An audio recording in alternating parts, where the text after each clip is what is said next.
উপস্থিত 108তম নভেম্বর বিপ্লব দিবস উপলক্ষে যারা এখানে এসেছেন প্রত্যেকটি জেলা কমিটির পক্ষ থেকে রক্তিম এখানে সমাবেশ নেই। রাষ্ট্র থেকে ধনতান্ত্রিক ব্যবস্থার মধ্যে রয়েছে।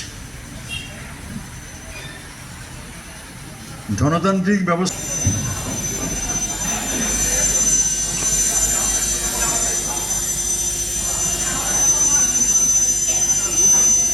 পুরস্কারে তিনি ভূষিত হয়েছিলেন।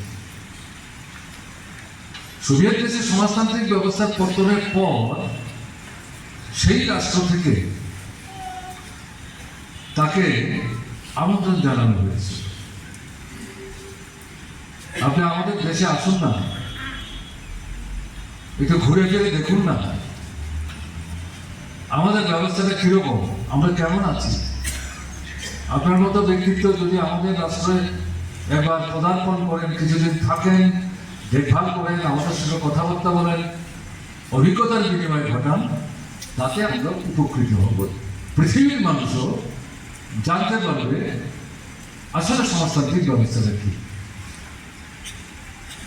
দেখা গেল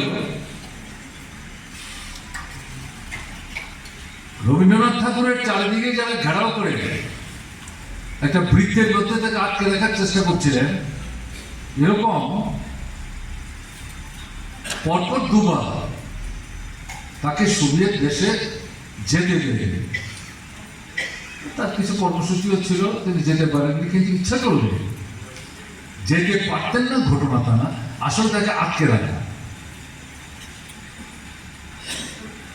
কারণ তিনি